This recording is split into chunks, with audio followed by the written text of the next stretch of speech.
important durant un combat pour couler le navire ennemi afin d'éviter la capture. Quand un pirate tirait sur le canon, une explosion se produisait pouvant causer la surdité. Pour éviter cela, les pirates accrochaient souvent de la cire à leur boucle d'oreille. Ainsi, avant que les canons ne soient tirés, ils y prenaient la cire et la mettaient dans leurs oreilles pour étouffer les sons. Devenir pirate était un choix et non une contrainte. Selon la légende, un équipage de pirates se composait principalement de criminels divers et variés. Mais la vérité est que n'importe qui pouvait choisir de suivre cette voie. La majorité des équipages étaient composés de volontaires à qui l'on avait vendu les charmes de la vie en mer et les richesses qu'ils pouvaient récupérer. C'était d'ailleurs un métier qui ne connaissait pas la crise car elle était toujours des déserteurs ou des morts sur les bateaux. Recruter de nouveaux hommes était donc fréquent. Il est même arrivé que le nombre de personnes souhaitant devenir pirates augmente de manière importante comme ce fut le cas en 1708 quand les Anglais autorisèrent les corsaires à garder tous les biens volés aux autres navires.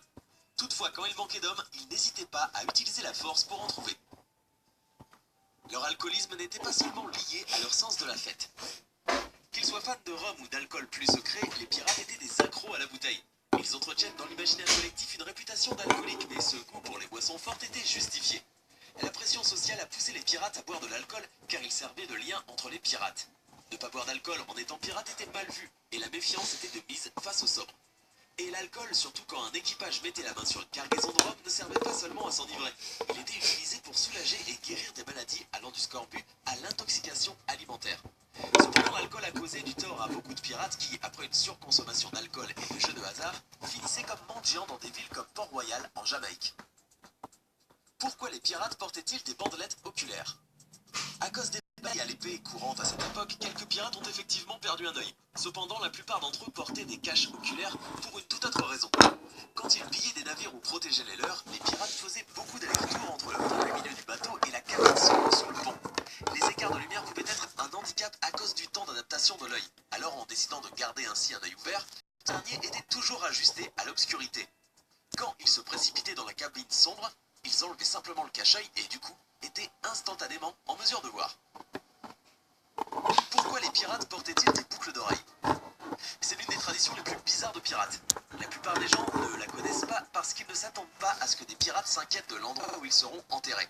Bah figurez-vous que les pirates savaient qu'ils pouvaient mourir en mer, mais ils ne voulaient pas être envoyés au fond de l'océan.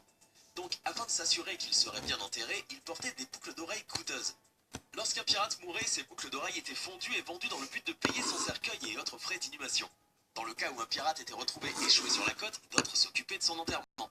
Quant à ceux qui voulaient être enterrés dans leur propre port, ils devaient graver le nom de celui-ci à l'intérieur de leur boucle d'oreille afin que leur corps puisse être renvoyé chez eux après leur décès. Le drapeau de Jolly Roger. Le drapeau pirate le plus connu est le Jolly Roger. Une tête de mort et deux os entrecroisés. C'est en 1724 dans le livre de Charles des plus fameux pirates qu'il a été mentionné pour la première fois. Ce que vous ne savez peut-être pas, c'est qu'il existe de nombreuses versions de ce drapeau. Celui de Barbe Noire, par exemple, était un peu différent de l'original, puisqu'il représentait un squelette de diable qui faisait griller un cœur sanglant harponné sur sa lance. D'autres représentaient quant à eux un homme debout sur des têtes de mort, ou alors des sabliers à côté des têtes de mort, ou même des squelettes rouges. L'expression Jolly Roger est sans doute d'origine française. Les historiens pensent que les boucaniers et pirates français de la mer des Caraïbes appelaient leur pavillon rouge le Jolly Rouge, avec le E de rouge accentué. L'expression passant de bouche française en bouche anglaise aurait déformé cette appellation en Jolly Roger, qui aurait été conservé pour le drapeau noir. Certains pirates hissaient le pavillon noir pour inciter le bateau poursuivi à se rendre sans combattre. Si ce dernier refusait de s'arrêter, les pirates hissaient alors le pavillon rouge pour indiquer qu'ils attaquaient et que le combat serait sans merci. Les pirates ont été les premiers mixologistes. Le grog a été inventé dans les années 1600 par les marins britanniques. En effet, ils ont mélangé du rhum avec de l'eau afin d'empêcher cette dernière de devenir visqueuse et contaminée par des microbes et des algues. En 1731, l'idée avait fait son chemin et chaque marin recevait chaque jour une demi-pinte de rhum, ce qui est... On a besoin de soutien pour guérir. Que pouvons-nous faire pour vous?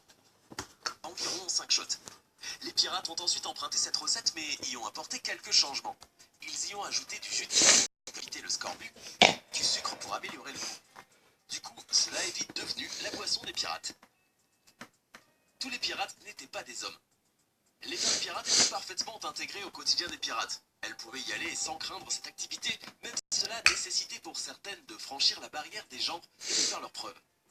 La plupart d'entre elles étaient d'abord obligées de se travestir afin d'intégrer plus facilement un équipage, quitte à par la suite révéler leur identité. Malgré cette mise à l'épreuve, beaucoup de femmes ont combattu sur des navires pirates nommés Chandler.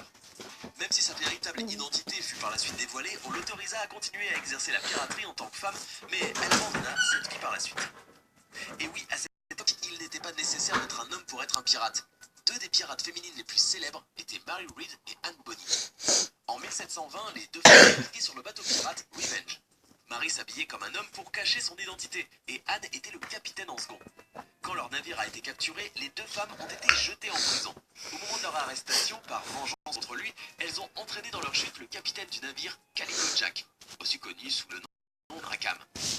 Pendant leur incarcération, Anne aurait dit à Calico Jack: « Mais si vous vous battiez comme un homme, vous ne seriez pas pendu comme un chien. » Le drapeau pirate rouge sang était le plus redouté. Quand les navires voyaient le drapeau Jolly Roger, cela créait immédiatement chez leurs occupants un sentiment d'effroi. Mais quand ils voyaient le drapeau rouge, alors c'était carrément terrifiant. Un navire utilisait ce drapeau rouge pour signifier aux autres bateaux qu'il n'y aurait ni pitié, ni prisonniers, ni rescapés, en somme que tout le monde serait tué. Ce drapeau était appelé à juste titre rouge sang. Quand les pirates d'un navire le voyaient, ils préféraient souvent sauter par-dessus bord pour avoir la vie sauve, même si cela signifiait pour eux qu'ils finiraient certainement noyés dans l'océan. La plupart des pirates n'ont pas enterré de trésors. Beaucoup de gens croyaient que les pirates enterraient leurs trésors sur une île tropicale pour le protéger, mais le seul pirate connu qui l'ait vraiment fait était William Kipp. Il a en effet caché son trésor le long de la côte de Long Island au nord-est des États-Unis.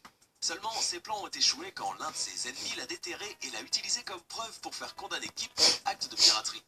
La plupart des pirates n'ont pas enterré leur trésor tout simplement parce qu'en fait, ils n'avaient pas de trésor. Les pirates volaient généralement des armes, des aliments, de l'alcool, du bois d'œuvre et des peaux d'animaux. Après, ça Les change. marchands Faites aucune s'il te valeur une plaît. fois enterrés, les pirates préféraient plutôt les T'avais dit utiliser oui, dès que possible après. ou bien les vendre. Pour faire une vidéo, Les j'avais pirates pratiquaient le mariage gay. Mais tu savais même pas Parmi qu'on les allait clichés peut-être sur faire les une pirates, vidéo celui à ce disant que ces moment-là. derniers étaient sexistes et qu'ils aimaient profiter des femmes est l'un des plus répandus. Pourtant, les corsaires étaient bien plus ouverts d'esprit que ce à quoi l'on peut penser. L'homosexualité était parfaitement acceptée. En plus, on n'avait pas fini notre match. Hein. T'avais dit qu'on jouerait. Qui permettait à deux hommes de s'unir. On finit. Époux de partager leurs biens, de vivre ensemble, de nommer leurs compagnons comme héritiers et évidemment Le premier à d'avoir des 6 rapports buts, sexuels. on va dire. Les pirates ont donc inventé et autorisé bien avant nos sociétés modernes le mariage gay et ils permettaient également à ceux qui le souhaitaient d'être bisexuels. Jules César a été capturé par des pirates. Les pirates sont pour prendre des otages lorsqu'ils prennent le contrôle d'un navire. Un groupe de pirates a réussi à capturer Jules César en 75 avant Jésus-Christ. Ils prévoyaient de demander une rançon de 20 talents, mais Julius César leur dit qu'il en valait au moins 50. Alors qu'il était leur otage, César récitait la poésie aux pirates. Après que la rançon ait été payée, il a crucifié ces mêmes pirates pour les punir. Oh la méchante. Devenir pirate était souvent le meilleur moyen de survivre aux océans. Par le passé, il existait 4 catégories de personnes qui travaillent en mer. Les marchands, sur les navires de guerre, les corsaires et les pirates. Cependant, ce sont souvent les mauvaises conditions les sacrifier les 3 premiers à devenir des pirates. Travailler légalement pouvait être vraiment difficile, alors que la vie de pirate était bien plus lucrative, plus agréable et surtout plus respectueuse des droits de l'homme. C'est pour cela que beaucoup de soldats et de marchands ont quitté leurs postes initiaux pour devenir pirates. Seule exception à cette règle, les corsaires. Ils obtenaient des licences auprès des gouvernements pour attaquer et piller des navires, ce qui faisait d'eux des pirates en règle. Alors maintenant,